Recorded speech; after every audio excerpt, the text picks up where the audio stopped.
The sound of rotor blades cut through the night air like a blade. The descent was fast and precise, the formation tight as sand whipped into a storm beneath the force of the engines. Commander Elias Navarro raised his hand, signaling his men into action. The shadow unit moved like a single body, 12 men in black, their weapons gleaming under the faint glow of the moon. The mission seemed straightforward: reconnaissance in hostile territory followed by a quick extraction. Nothing unusual. Nothing outside protocol. But then the world shifted. A light appeared, not the flash of an explosion, not the burn of a flare, but something alive. It vibrated in the air, pulsing like a heartbeat, as though time itself had begun to unravel. The shadow unit was engulfed in a wave of brilliance, and then, silence. Absolute silence. When their senses returned, everything seemed wrong. The sky was the same, the sand still scorched their boots, yet the air now smelled of iron, of wood smoke, of horse sweat. Tracks marked the ground, not from tires or boots, but deep grooves carved by heavy wooden wheels. Footprints pressed into the sand belonged not to modern soldiers, but to men wearing sandals. And then came the sound. Not engines, not gunfire, marching. Thousands of feet striking the earth in unison. Voices called out commands, but the words were foreign, harsh, rhythmic. The language was not Spanish, not Arabic, not English. It was Latin. The shadow unit did not yet understand, but they had crossed into a place beyond maps, beyond time itself. They were no longer on a mission. They were trapped in another age. From a rocky hilltop, Navarro raised his thermal binoculars and peered into the distance. What he saw defied belief. No heat signatures of vehicles, no glow of modern machinery, only human figures, thousands of them, marching in flawless formation. Shields overlapped like the teeth of a machine. Helmets gleamed under the sun. Red plumes swayed in the wind. Golden eagles crowned the banners. The ground trembled beneath the synchronized rhythm of their sandals. Martin Furia Delgado, hardened by firefights in favelas, jungles and deserts, tried to reason with himself. Could this be a cult? A reenactment? A military simulation? Yet the stench of sweat, the gleam of sharpened steel, and the hunger for war etched into their faces told him otherwise. This was no illusion. No game. Navarro's chest tightened as the truth settled over him like a weight. These were no actors. No replicas. This was a Roman legion, armed, alive and ready for war. The shadow unit spread out across the ridge, every movement precise, every step rehearsed 1,000 times in other wars. These were not ordinary soldiers. They were predators trained to vanish into terrain, to strike with silence, to kill without hesitation. 12 men each carrying the deadliest tools of modern warfare. M4 rifles fitted with holographic sights, pistols holstered for close quarters, fragmentation grenades clipped to their vests, C4 charges sealed and ready. And in the hands of Santiago Rivas rested their most devastating edge, a Barrett .50 caliber sniper rifle, a weapon designed to pierce walls at 2 kilometers, a single shot capable of erasing a man from existence. But Navarro felt the weight pressing down on them. Their power was real, but it was finite. Ammunition was limited. There would be no resupply, no helicopter extraction, no satellite support. Each bullet they fired brought them closer to silence. Each grenade thrown would never return. Below them, the valley churned with life. Rome was advancing. 5,000 men, disciplined and unyielding, marched as one body. Shields overlapped in a wall of iron, spears angled forward like the fangs of a beast. Their movements were mechanical, rehearsed through decades of war. To the shadow unit they looked less like soldiers and more like a storm, inevitable, unstoppable, endless. At the front rode Lucius Aurelius Gracchus, the general of the legion. His armor gleamed beneath the sun, bronze polished like gold, a crimson cloak flowing behind him as though touched by the gods themselves. At his side, his strategist, Tiberius Maximus, murmured calculations with the cold precision of a man who had broken countless enemies on the field. Gracchus raised his hand and the marching ceased. Silence fell upon the valley, broken only by the distant cry of ravens circling above. Navarro tightened his grip on the binoculars. He could see the faces now. Hardened men, veterans of campaigns from Gaul to Germania, soldiers who had spilled blood on continents not yet named. Their eyes carried no fear, only discipline, only certainty. The shadow unit had faced insurgents, terrorists, militias, and armies. They had seen ambushes in alleys, firefights in jungles, bombings in deserts. But never this. Never an army pulled from the pages of history, standing against them with the weight of empire at their back. Delgado muttered under his breath, "Chief, this isn't a fight. "This is madness." Navarro didn't answer. His eyes stayed locked on the legion below, on the endless ranks of shields and spears, on the banners fluttering proudly against the sky. For the first time in his career he felt small. This was no ordinary battle. This was a clash between centuries, between technology and tradition, between shadows and empire. And the storm was about to break. The order came without words. Navarro's hand cut the air, and the shadow unit shifted into position. Rivas unfolded the bipod of his barret and exhaled slowly. Through the scope, the Roman general's face swam into perfect clarity. A man of flesh and blood, yet also the embodiment of 1,000 years of empire. The shot thundered across the valley. The barret roared like a cannon, its echo rolling off the hills. A heartbeat later, the helmet of a Roman centurion exploded in shards of iron and bone. The front line shuddered.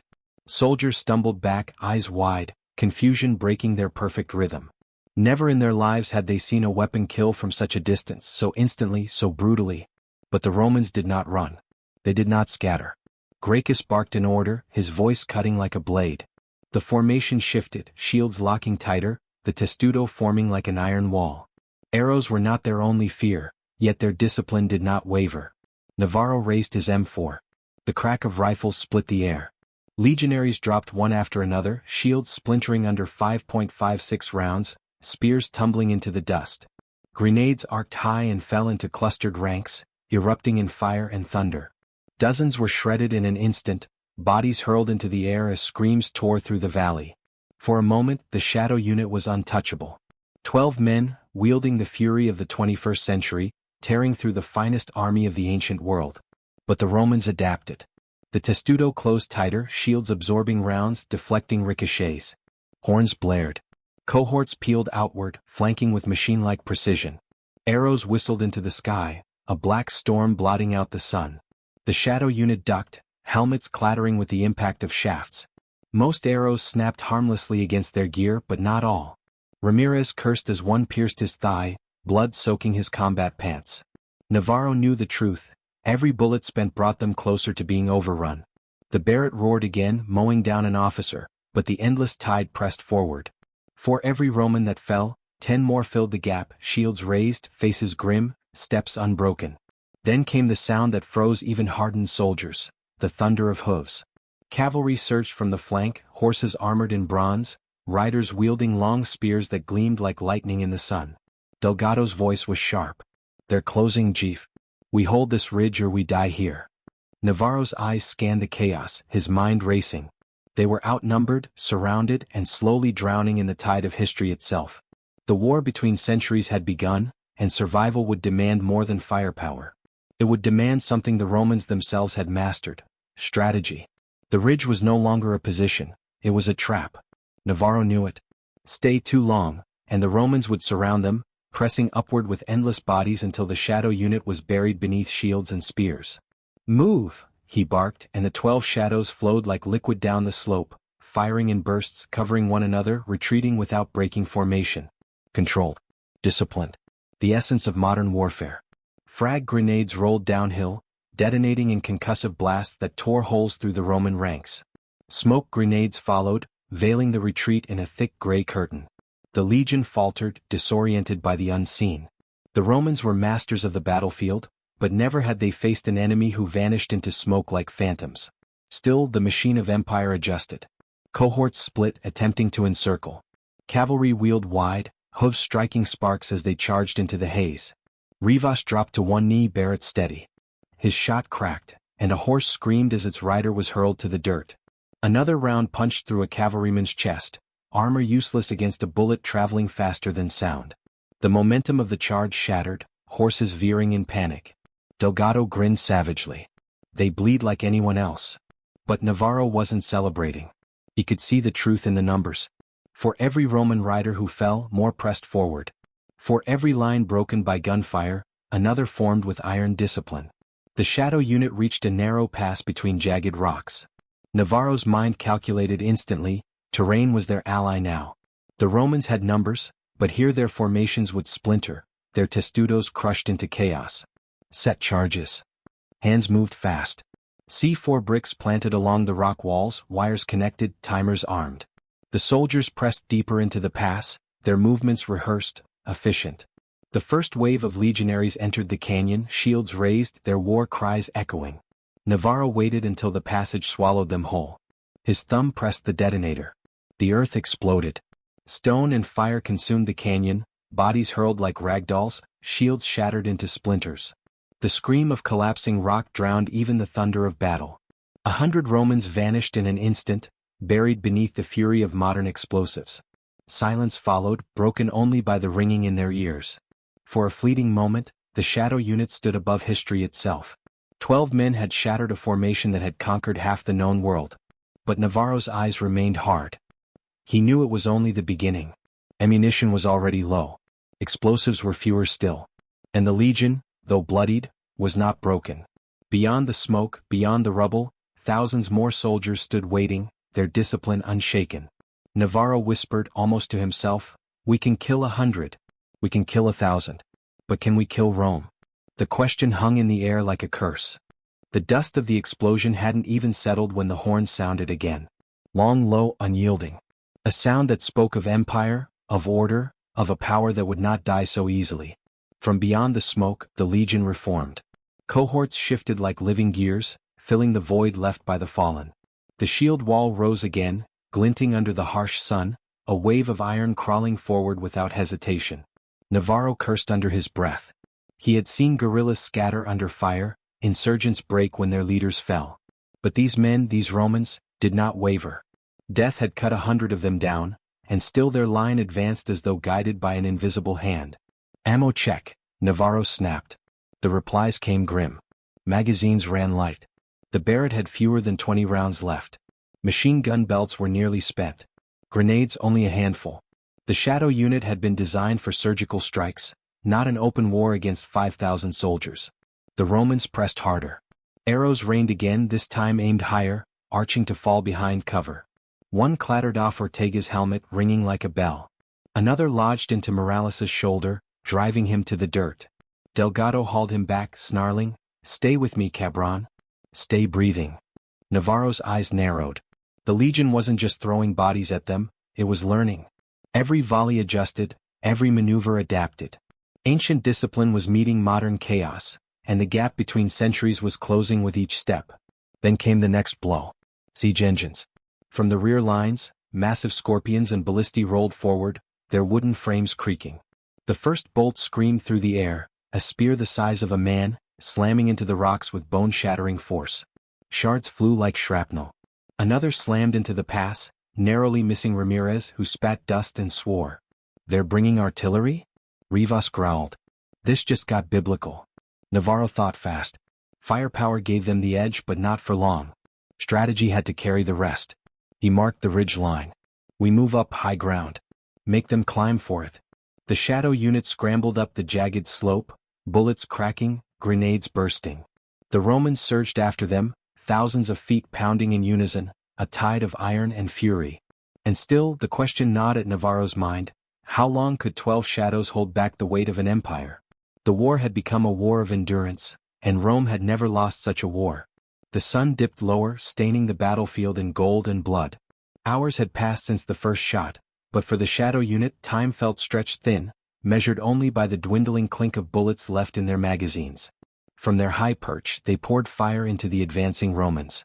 Each burst dropped men, each grenade tore gaps in the shield wall. But the gaps always closed. The line always returned. Navarro crouched behind a boulder, chest heaving. He checked his last 2 magazines, then shoved one into his vest, saving it like a lifeline. He looked at his men, faces blackened with soot, eyes hollow but burning. They had fought insurgents, cartels and warlords, but never an army that did not break. Below, the legion pressed upward, climbing the rocks with relentless determination.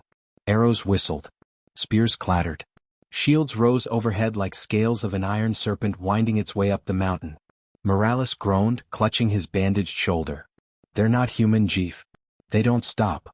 "They're human," Navarro replied coldly. "That's what makes this worse."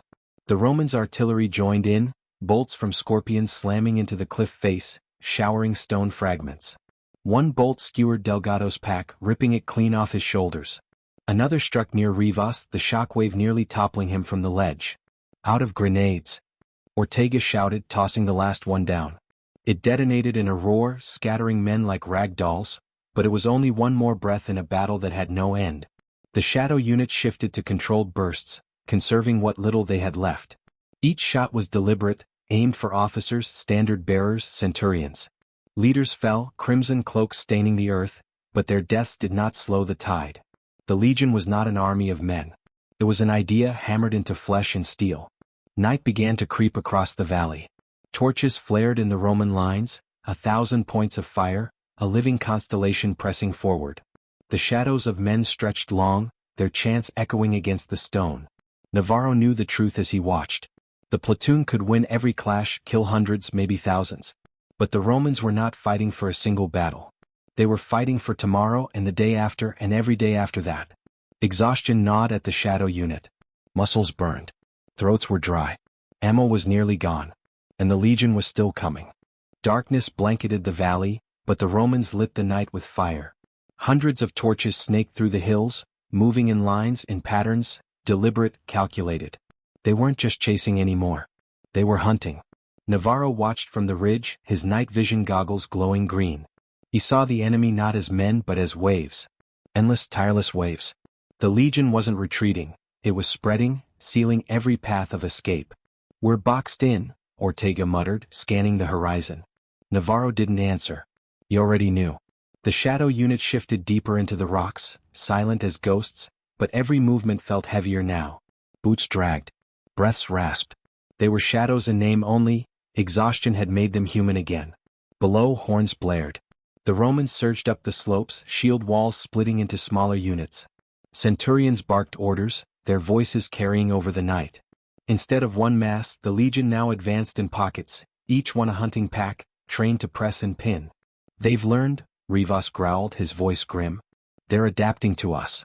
Arrows whistled overhead, torchlight glinting off their iron tips before they struck the rocks with sharp, cruel thuds. A spear clanged nearby, sparks leaping as it scraped stone. "2 mags left," Delgado whispered. His voice shook, not with fear but with fury. Navarro's jaw clenched. "Make every round count." They opened fire in short bursts. Roman soldiers crumpled, torches falling from their hands, flames licking the ground. But for every one that fell, 3 more took his place. The Romans closed in from the left. Then the right. Shields rose in tight arcs, forming miniature testudos as they advanced under the hail of bullets. Siege bolts hammered the ridge, shaking loose rocks. And then, the unthinkable. A horn blast echoed behind them. Navarro spun, heart-dropping. Through his NVG lens he saw it, another cohort scaling the rear slope. They weren't just pressing from below anymore. They were above. The trap was closing from every side. For the first time since the battle began, silence fell among the shadow unit. Even the guns quieted. Navarro's mind raced. They could stand and fight, a last blaze of defiance. Or they could vanish into the darkness, risking the unknown. Either way, Rome had shifted the battlefield. The hunters had become the hunted. Navarro spoke low, his voice steady but edged with steel. "We're not dead yet. But if we stay here we will be." And with that, the shadow unit began moving again. Not forward, not back, but into the abyss of the night, carrying with them the weight of 5,000 shadows closing in. The night swallowed them whole. The shadow unit slipped through jagged ravines and narrow gullies, boots crunching softly on loose stone. Each man carried more than his gear now. He carried the silence of fear, the heaviness of exhaustion, and the echo of thousands behind him. But the Romans did not sleep. From every ridge came the glow of torches, weaving patterns across the darkness. Horns bellowed at intervals, guiding the hunt. The legion moved like a machine, each cohort locking into place, herding the platoon deeper into the wilderness. Navarro led them, scanning the terrain with his goggles. He chose the darkest routes, the steepest climbs, the most treacherous drops, anywhere the enemy's heavy shields would struggle to follow. But the Romans kept coming, slower, yes, but relentless. Like the tide, they only needed time. Morales stumbled, nearly collapsing. Delgado caught him, half dragging his wounded brother-in-arms forward. "Keep your feet, hermano. You fall, we all fall." Behind them, a Roman horn wailed again. This time closer. Too close. Navarro stopped. He raised his rifle, peering into the darkness below. He could see them now, shapes moving in disciplined lines, shields glinting in torchlight. The testudo was gone. They had broken into hunting packs again, climbing where no formation should survive, adapting with the patience of predators. Ortega hissed, "They don't get tired. How the hell do they not get tired?" "They do," Navarro muttered. "They just don't care." The squad pressed on, cutting through a stand of twisted pines. Branches snapped underfoot, loud in the suffocating silence. Then came the first spear. It whistled out of the dark, striking a tree with a violent thud. Another followed, closer this time. The Romans weren't guessing anymore. They were aiming. Contact rear. Ramirez barked, opening fire. Muzzle flashes lit the trees, carving Roman shapes in the dark. Screams echoed back, but the torches kept moving forward, climbing, advancing. Navarro checked his ammo. 1 magazine left. That was it. He bit back, the curse rising in his throat. "We keep moving. Fight only when you must. Delay them, bleed them, but don't stop." The platoon staggered deeper into the wilderness, chased by fire and iron. And through the darkness, one truth loomed clearer with every step. This was no longer a battle. This was a hunt. And the Romans were the hunters. The wilderness ended at a ridge. A jagged crown of stone rising against the faint silver of the moon. Beyond it stretched open land, too exposed, too wide to vanish into. If they were going to survive, it had to be here. Navarro raised his hand. The shadow unit halted, breathing ragged, weapons low. No one needed to be told, they all felt it. This ridge would be their hill. "Set perimeter," Navarro ordered. His voice was flat, stripped of anything but command. The men moved like shadows, laying into positions among rocks and fallen logs. What little ammo they had left was split carefully, every round counted twice. Knives were drawn. Sidearms checked. They were soldiers pared down to the bone. And then came the sound. Drums. Not the modern pounding of machines, but the deep, rolling thunder of Roman war drums, beating in perfect rhythm. Torches bloomed in the trees below, a river of fire flowing uphill. Shields gleamed. Spears bristled. Voices rose in chants that shook the air, 1,000 throats declaring their empire. Morales whispered, "Madre de Dios." Navarro crouched low, rifle steady. His heart hammered, but his voice was steel. "They want the hill? They pay for every step." The first wave hit like a storm. Arrows streaked overhead. Shields locked. Spears thrust. The shadow unit answered with fire, each shot deliberate, each burst carving men from the line. The Romans fell, but the line held. Always it held.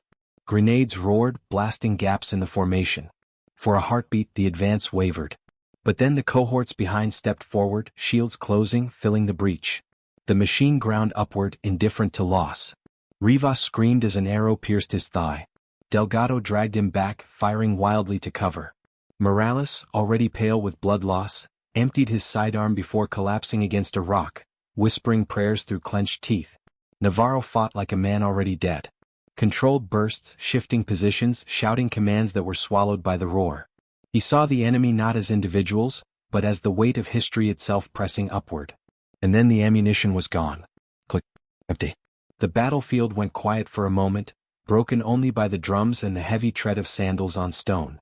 The shadow unit rose together, blades drawn, sidearms loaded with their last rounds. They stood shoulder to shoulder, bloodied, broken, but unbent. Navarro lifted his knife. His voice was calm, almost serene. "Then we fight as they do. Steel to steel." The Romans surged. The shadow unit met them.